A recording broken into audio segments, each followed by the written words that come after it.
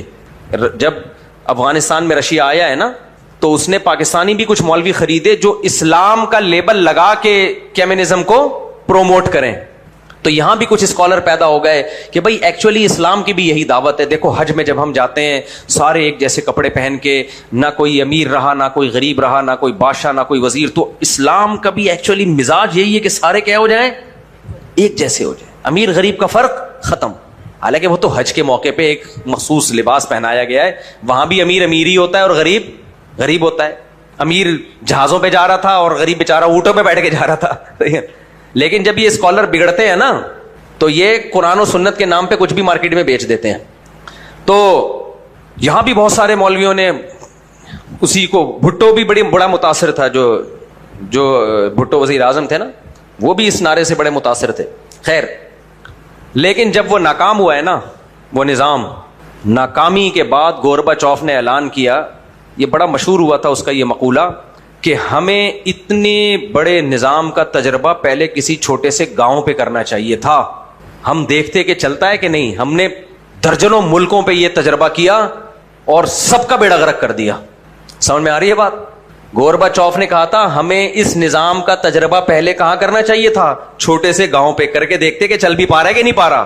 اور ہم نے اتنے سارے ملک جس میں بھی سوویت یونین کی حکومت تھی, روس کی حکومت تھی اس وقت, یعنی اپنی غلطی کا اس نے خود اعتراف کیا اور وہ نظام بری طرح ناکام ہو چکا. پھر یورپ نے جس نظام کو دنیا میں نافذ کیا ہوا ہے, آزادی, لبرلزم, جس مذہب سے بغاوت, یہ سرمایہ دارانہ نظام لے کر آئے. یہ وہ نظام نہیں لائے جو رشیا نے کہا نہیں امیر امیر ہونے دو, غریب کو غریب ہونے دو. وہ سارا سیٹ اپ وہاں سے لیا, عورت کو آزادی اور یہ سب چیزوں کے بعد جا کے آپ کو پتا ہے اتنی بری طرح وہ خدا کی قسم ناکام ہو چکے ہیں, اتنی بری طرح ناکام ہو چکے ہیں کہ سر جوڑ کے بیٹھے ہوئے کہ ہم جائیں کہاں. یہ جو آپ کو میڈیا پہ دکھایا جا رہا ہے یہ کچھ اور ہے. ان کے ماہرین جن چیزوں پہ سر جوڑ کے بیٹھے ہوئے ہیں وہ کیا ہے, وہ بالکل ایک ڈیفرنٹ دنیا ہے. اس وقت پتا ہے دنیا کا سب سے بڑا مسئلہ ترقی یافتہ ملکوں کے لیے کیا بن چکا ہے؟ آپ کو پتا ہے کیا بن چکا ہے؟ کہتے ہیں کہ پہلی جنگ عظیم, دوسری جنگ عظیم اور کووڈ کرونا سے اتنے لوگ مر کے نسل کو نقصان نہیں ہوا ہے جتنا ہم نے گروتھ ریشو ختم کر کے اپنی قوموں کو فنا کی طرف لے کے چلے گئے ہیں. یہ سب سے بڑا مسئلہ بن چکا ہے. میں بھی انشاءاللہ کوشش کر رہا ہوں اس پہ ایک باقاعدہ پراپر ڈاکومنٹری بنا کے لوگوں کے سامنے ثبوت کے ساتھ لے کر آؤں, ریفرنسز کے ساتھ. انہوں نے کیا کیا, انہوں نے کہا یہ شادی بیاہ اور یہ سب اولاد یہ مذہبی لوگوں کی باتیں ہیں. بھائی آزادی ہے, تمہاری مرضی, بچہ پیدا کرنا ہے کرو, نہیں پیدا کرنا ہے کہ نہیں کرو, عورت چڈی پہنے, بنیان پہنے, کچھ پہنے نہ پہنے, آزادی. یہ ایک سسٹم لے کر آئے نا عیسائیت سے بغاوت کے نتیجے میں. انہوں نے بولا بھائی مذہب کو نکالو سوسائٹی سے, یہ بہت تجربے ہو گئے, بہت مذہبی لوگوں نے بہت الو بنایا. اس طرح کی باتیں کرتے تھے وہ. آپ 400-500 سال پہلے یورپ کی ہسٹری دیکھ لیں, اس میں یہی ہے کہ یار یہ مذہب کو کیا کرو, سوسائٹی سے نکالو. ان کے بڑے بڑے مفکرین نے کتابیں لکھی, لوگوں کو ایک مائنڈ بنایا. اس مائنڈ کا رزلٹ کیا نکلا ہے؟ قوم کو ترقی دلانے کے لیے جو سیٹ اپ دیا تھا وہ سیٹ اپ قوم ہی کو نکل گیا. نہیں سمجھ میں آ رہی؟ بہت مشکل ہے. وہ سیٹ اپ نے کیا کیا؟ قوم کو نگل گیا. ہماری جو اگلی نسلیں جرمنی میں, اٹلی میں, فرانس میں جب جائیں گی نا تو جرمن نظر نہیں آئیں گے, پٹھان, پنجابی, مہاجر, بنگالی یہ نظر آئیں گے وہاں پہ ان کو. یہ میں 100% سے بھی مسجد میں بیٹھ کے آپ کو میں رپورٹ پیش کر رہا ہوں. ہو سکتا ہے اگلی نہ ہو, اگلی نسل میں ہو جائے. 2-4 نسلوں کے بعد جرمنی گیا, ملک ہوگا جرمن, اس کو کہا جائے گا جرمنی, زبان بھی جرمن ہوگی, لوگ میں اور آپ ہوں گے. نہیں آئی میرا خیال ہے بات. قوم کو کھا گیا یہ نظام. اس سے بڑی, اتنی بڑی ناکامی تو دنیا میں کسی قوم کو اب تک ہوئی نہیں ہے.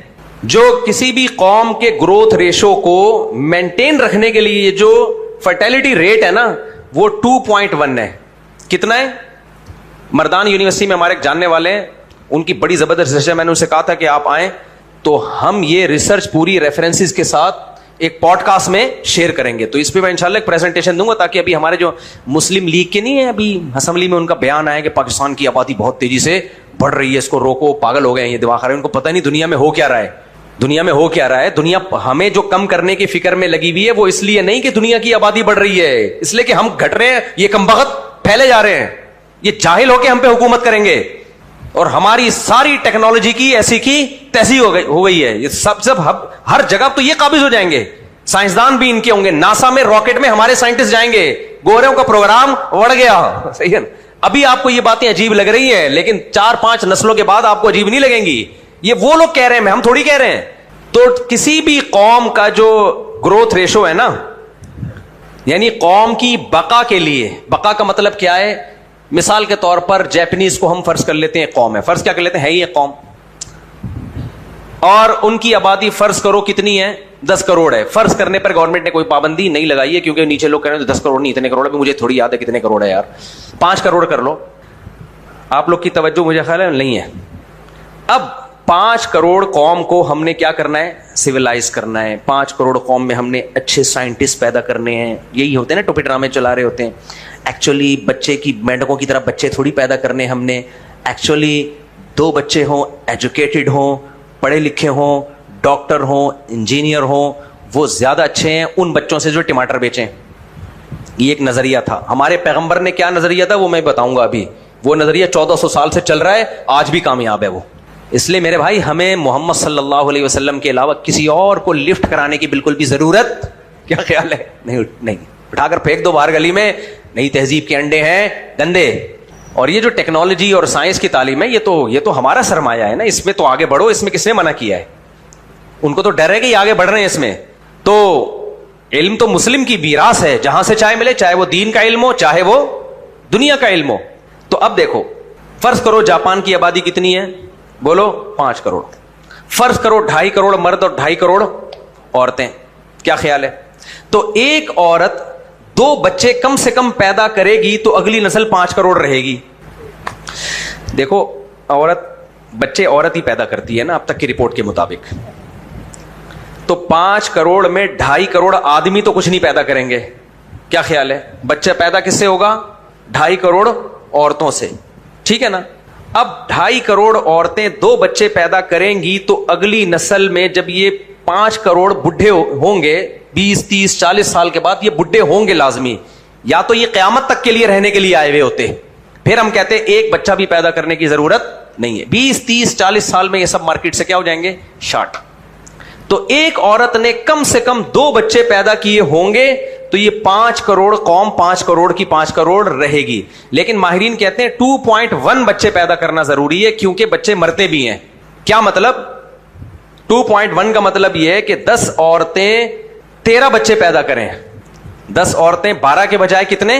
13 بچے, تاکہ ایک مر بھی جائے تو موت بھی تو ہوتی ہے نا, بچپن میں بھی ہو جاتی ہے, بعض دفعہ بڑے ہو کر بھی. تو کہتے ہیں کہ بھائی 100 میں ہم ایک ریشو رکھا ہوا ہے کہ اتنے مرنے کے لیے چھوڑ دو, کہ فرض کر لو اتنے مریں گے, تو کم سے کم کتنا ہونا چاہیے؟ 2.1. اس سے نسل بڑھتی نہیں ہے, جتنی ہے اتنی رہتی ہے. یہ کمبخت فارمولہ لے کر آئے تھے جو اسلام کے بالکل خلاف تھا. تقریباً 150-200 سال پہلے ایک مالتھا سے پیدا ہوا تھا مفکر. اس نے بولا تھا کہ جس اسپیڈ سے ہے نا ایک عورت 8 بچے پیدا کر رہی ہے تو 5 کروڑ کی آبادی کتنی 4 گنا تو کم از کم بڑھے گی. تو یہ کتنی ہو جائے گی؟ 20 کروڑ ہو جائے گی. پھر 20 کروڑ کو ملٹیپلائی کرو, ایک عورت 8 بچے, تو وہ تھوڑے بڑے ختم بھائی ختم, بس 50-60 سال کے بعد دنیا ختم. یہ پھینکی تھی لمبی اس نے کہا دنیا کیا ہو جائے گی. اس کے الفاظ ہیں کہ خوراک کی اتنی قلت ہوگی کہ لوگ ایک دوسرے کا گوشت نوچ نوچ کے کھائیں گے. یہ اس نے موٹیویٹ کیا لوگوں کو, کیلکولیشن کی. اس نے کہا کہ اتنے خربوزے پیدا ہو رہے ہیں, اتنے مالٹے پیدا ہو رہے ہیں, اتنی گندم, اس سے زیادہ اسپیڈ سے انسان پیدا ہو رہے ہیں, تو ایکچولی یہ ہوگا, پھر فلانا ہوگا, ڈمکانا ہوگا. تو وہ لوگ پاگل تھے. ہمارے مذہب نے ہمیں بتا دیا کہ جب بچہ پیدا ہوتا ہے تو ماں کی چھاتیوں میں دودھ کون پیدا کرتا ہے. یہ سائنسی اتفاق نہیں ہے. سائنسدان تو بولیں گے ایکچولی وہ ہارمونل چینجنگ ہے. بھائی یہ چینجنگ رکھی ہے کس نے؟ خدا نے رکھی ہے, تاکہ بچہ بھوک سے مرے نہیں. اس کا مطلب اس کے رزق کا ذمہ دار کون ہے؟ اللہ ہے. قرآن نے تو بول دیا تھا 2 منٹ مسئلہ یہ حل کر دیا کہ تمہاری ٹینشن نہیں ہے, یہ میری ٹینشن ہے. اور قرآن نے ہمیں یہ بھی بتا دیا تھا وَقَدَّرَ فِيهَا أَقْوَاتَهَا فِي 4 أَيَّامٍ. اللہ کہتے ہیں زمین کو بنانے سے پہلے, زمین بننے کے بعد 4 دن. اب وہ 4 دن یہ دنیا کے تھے, یہ اللہ والے 4 دن تھے. 4 ارب سال بھی ہو سکتے ہیں, 4 کروڑ سال بھی ہو سکتے ہیں. میں نے 4 دن تو صرف یہ کیا ہے کہ جو انسان اس میں پیدا ہوں گے ان کی خوراک کے ذخیرے میں نے اسٹور کیے ہیں. اس میں نہیں آئی بات. اب اللہ ایسے اسٹور نہیں کرتا کہ گندم کی بوریاں لے کے گوداموں میں ڈال دے. وہ اسٹور کا مطلب ایسی چیزیں زمین میں ڈال دیں کہ قیامت تک آنے والا آخری انسان بھی دبا کے پھوڑ پھاڑ سکے یا کھا سکے. اس میں ڈیزل بھی تھا, اس میں پیٹرول بھی تھا, اس میں سب کچھ.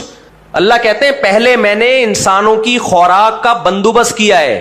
اب بندوبست ایسے نہیں کیا کہ آدم علیہ السلام آئے تو ان کو 6 ارب انسانوں کی روزی مل گئی. نہ جیسے جیسے آتے جائیں گے, جتنے جتنے آتے جائیں گے, اسی حساب سے وسائل دریافت ہوتے جائیں گے. تبھی قرآن کے الفاظ دیکھو, قدرہ کا مطلب مینجمنٹ ہے. یہ نہیں آئی سمجھ میں بات. مینجمنٹ کا مطلب کیا ہوتا ہے؟ اندازہ ہے کہ پراپر ایک مینجمنٹ کی گئی ہے.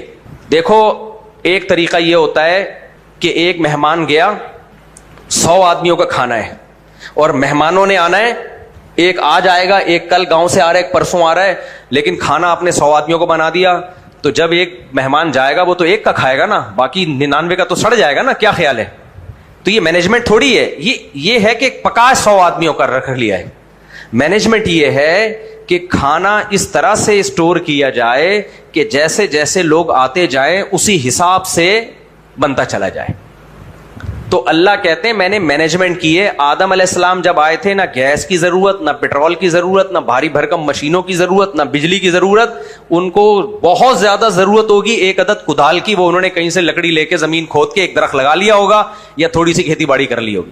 لیکن جیسے جیسے انسان آئیں گے اللہ نے ان کو دماغ بھی دیا, ہاتھ بھی دیے, پاؤں بھی دیے, پہیا ایجاد کیا انہوں نے, اور مشینیں ایجاد ہوتی چلی گئیں. اور اب آپ دیکھو اڑ اڑ کے پوری دنیا میں پہنچ رہے ہیں, بڑے بڑے جہاز بنا لیے, وہاں سے گندم آ رہا ہے, یہاں جا رہا ہے, دے مار 4.5. تو یہ ہے قدر فیہا اقواتہا, یہ مینجمنٹ ہے. نہیں آئی بات سمجھ میں؟ ہمارے لیے اللہ نے مسئلہ حل کر دیا تھا.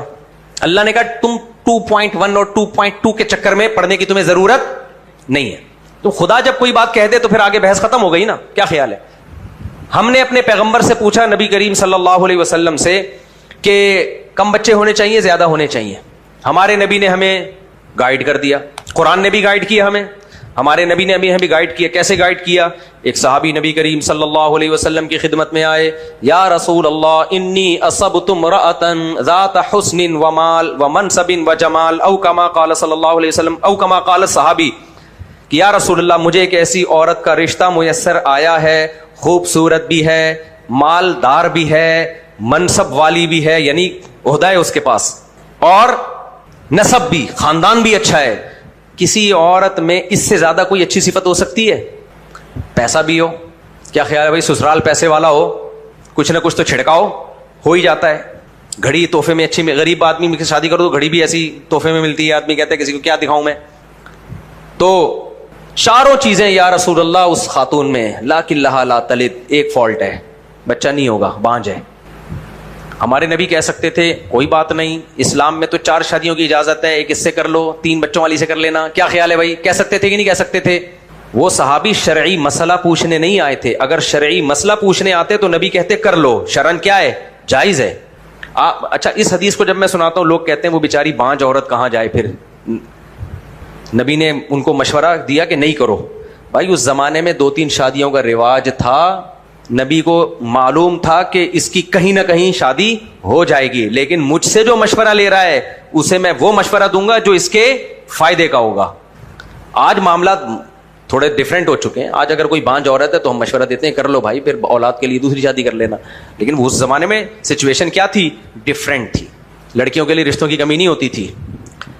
تو وہ صحابی نے کہا یا رسول اللہ خوبصورت بھی, مالدار بھی, منصب بھی, جمال بھی, مال بھی, یعنی خاندان بھی, لاکن لہا لا تلد, ایک مسئلہ ہے, اولاد نہیں ہوگی.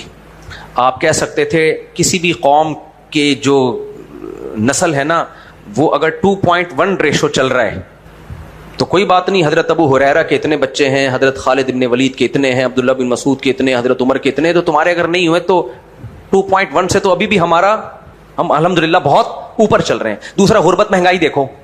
غربت مہنگائی کا عالم یہ ہے کہ فاقے پڑ رہے ہیں, پیٹوں پہ پتھر باندھے جا رہے ہیں, اور عرب میں بچوں کو بھوک کے خوف سے قتل کیا جا رہا ہے کیونکہ وہ مانے حمل تدبیریں جانتے نہیں تھے. بچہ پیدا ہونے کے بعد بعض دفعہ قتل کرتے تھے کہ کھائے, اس کو کھلانا پڑے گا. یہ حالات چل رہے ہیں. اور تمہیں بچوں کی فکر ہے, کوئی بات نہیں, اگر اس کی اولاد نہیں ہو سکتی نو پرابلم. ہمارے پاس جب آتا تو ہم یہی مشورہ دیتے نا کہ جاپان کی رپورٹ کے مطابق 2.1 اور ہماری قوم کا چل رہا ہے 8.9. تو اگر ایک آدھ آدمی کے اولاد نہیں ہو تو یہ تو ہمارے فیور میں جا رہی ہے یہ چیز. نا نا نا نا, اسلام نے ہمیں گائیڈ کر دیا. نبی نے, حدیث میں آتا ہے فنہاہو, نبی نے منع کیا نہیں مت کرو. دوسرے موقع پہ وہ صحابی دوبارہ آئے نبی کریم صلی اللہ علیہ وسلم کی خدمت میں کیونکہ ان کا دل بہت زیادہ چاہ رہا تھا وہاں نکاح کرنے کا. کر لیتے, نبی ناراض تھوڑی ہوتے, حلال ہے بھائی, جائز ہے. لیکن مشورہ جب لیا جائے گا تو بھائی وہ مشورہ دیا جائے گا جو فائدے مند ہو, اور قیامت تک ایک میسج چلا جائے کہ نکاح کا سب سے پہلا اور بنیادی مقصد ہی نسل بڑھانا ہے, 2.1 پہ روکنا نہیں ہے اس کو. نکاح کا مقصد ہی کیا ہے؟ نسل بڑھانا. مرد اور عورت کو پیدا اللہ نے اس لیے کیا ہے تاکہ ملاپ سے نسل بڑھے. یہ فطرت سے لڑائی ہے, بغاوت ہے کہ ملاپ ہو رہا ہے. اس ملاپ کا جو نتیجہ ہے, جو فطرت چاہتی ہے, اس نتیجے کو آپ بریک لگا کے روک رہے ہیں, تو فطرت انتقام لے گی. جب بھی کوئی قوم فطرت سے, نیچر سے لڑتی ہے نا, تو چماٹے پھر کون لگاتا ہے؟ فطرت لگاتی ہے. اور فطرت کے چماٹے ریورسیبل نہیں ہوتے. فطرت ایسے چماٹے لگاتی ہے, وہ ریورس نہیں ہوتے پھر وہ. تو مثال کے طور پر آپریشن کر کے آپ نے کوئی پارٹی باڈی کا نکال لیا, پتا نکلوا لیا آپ نے. اب آپ پتے کا علاج کرانے جا رہے ہو, تو ڈاکٹر کہے گا بھائی پتا رہا ہی نہیں ہے, اب یہ ریورسیبل, اب یہ کسی جمشید کو اپنا پتا ادھار دے دے تو ٹھیک ہے. پتا گیا تو گیا, جب تک تھا تو کچھ چانس تھا, گیا تو گیا, اب نہیں ہو سکتا وہ.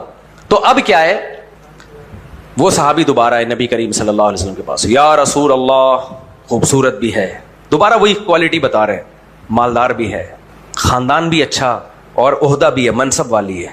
قوم میں ہوتی ہیں بعض عورتیں بھائی سردار کہلاتی ہیں, یا کوئی بڑی, ان کی رائے کو بڑی ویلیو دی جاتی ہے. لا کلھا لا تلد, لیکن اولاد نہیں ہوگی. دوسری دفعہ بھی نبی نے منع کیا. تیسری دفعہ نبی کی خدمت میں آئے, یہی 4 صفات دہرائی ہیں, خوبصورت بھی ہے, مالدار بھی ہے, منصب والی بھی, حسب والی بھی, لا کلھا لا تلد. دیکھو میرے اور آپ کے پاس کبھی دوسری دفعہ جب کوئی آئے, ہم کہیں گے یار اگر اتنا زیادہ مسئلہ ہے تو کر لے یار, ہم یہی کہیں گے نا. تیسری دفعہ جب آئے تو ہم کہیں گے چل یار, میرا مشورہ یہی ہے کہ کر لے. ہمارے نبی صلی اللہ علیہ وسلم تیسری دفعہ اگر ان کو مشورہ دے کے کر لو, تو ہمیں یہ میسج چلا جاتا کہ اصل حکم تو یہ ہے کہ نکاح ہے اولاد کے لیے, لیکن اگر بہت زیادہ دل چاہ رہا ہے اور اولاد نہیں ہوگی تو بھی کوئی پرابلم نہیں ہے. لیکن نبی نے تیسری دفعہ نہ صرف ان کو منع کیا, بلکہ منع کرنے کا عنوان اور سخت کر دیا. فنہاہو, حدیث میں منع بھی کیا, فرمائے تزوج الودود الولود, ایسی عورت سے نکاح کرو جو محبت کرے اور کثرت سے اولاد دے تمہیں. نہیں آ رہی میرا خیال ہے بات, اس لیے میں ان لبرل لوگوں سے کہتا ہوں, لبرل مولویوں سے, اسلام کو چینج کرنے کی کوشش مت کرو. آپ کو بچے برے لگتے ہیں, نہ پیدا کرو آپ. اسلام رہے گا میرے بھائی, وہ چینج بولو نہیں ہوگا. آپ کو اسلام اچھا نہیں لگتا, آپ نہ کریں عمل. آپ کو بچے اچھے نہیں لگتے, کوئی فرض نہیں ہے بچے پیدا کرنا. میاں بیوی اگر ایک بچہ بھی پیدا نہ کرے گناہ نہیں ہے کوئی. میوچل انڈرسٹینڈنگ سے اگر کہیں ایکچولی بیگم ہمارے ایکچولی ابھی تو ہماری لائف اسٹارٹ ہوئی ہے, ایکچولی ابھی بچوں کی بکھیڑ ہوئی, یہ چل رہا ہوتا ہے ٹروپی ڈراموں میں نا. ٹوپی ڈرامے جو بڑے بڑے لوگ ہوتے ہیں نا, ان کے ایکچولی ابھی تو انجوائے کرنا ہے بچہ. بھائی بچہ ہی تو لائف کو انجوائے کرائے گا کم بختو.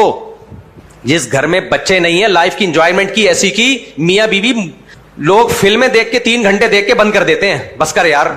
تو میاں بیوی ایک دوسرے کو 6 مہینے دیکھ کے 3 گھنٹے میں کوئی بہت ہی اٹریکٹیو فلم ہو. ہمارے زمانے میں 3 گھنٹے کی فلمیں آتی تھی, اب مجھے نہیں پتا کتنے گھنٹے کی آتی ہیں. 3 گھنٹے آپ گئے سینما گھر میں, یا VCR لگا کے پہلے دیکھتے تھے نا لوگ, فلمیں دیکھتے تھے. 3 گھنٹے کے بعد کھوپڑی آؤٹ ہوگی کہ نہیں ہوگی, چاہے کتنی اچھی فلم ہو, کتنی خوبصورت ہیروئن, کتنا ہینڈسم ہیرو, کتنی اچھی کہانی. 3 گھنٹے کے بعد کہتے ہیں بس کافی ہو گیا. 6 گھنٹے کی فلم آئے گی میرا خیال ہے لوگ. تو کیا میاں بیوی ایک دوسرے کو فلم سے بھی زیادہ خوبصورت سمجھتے ہیں؟ 3 سال سے دیکھ رہے ہیں ایک دوسرے کو, تو لڑیں گے نہیں ہے؟ ابے کیا ہو گیا, تمہیں تمہارے فائدے کی باتیں کر رہا ہوں. یہ لائف چینج ہوتی ہے. میاں بیوی دولہا دلہن بن کے آتے ہیں, بہت محبت ہوتی ہے, ٹوٹ کے محبت ہوتی ہے, یہ فطرت ہے, یہ نیچر ہے. اس کے بعد ان کی محبت ڈائیورٹ ہوتی ہے کس کی طرف؟ اولاد کی طرف, بچوں کی طرف. اب ان کو بچے چاہیے, پھر وہ بچوں کے لیے ملے ہوئے رہتے ہیں. پھر ان کی محبت کا جو اسٹائل ہے وہ بچوں کی وجہ سے چینج ہوتا ہے. پھر بیوی سے محبت اس لیے نہیں کہ دلہن ہے, دلہن نہیں ہے بھائی, اب وہ آپا بنتی جا رہی ہے اور تم بھی چاچو بنتے جا رہے ہو.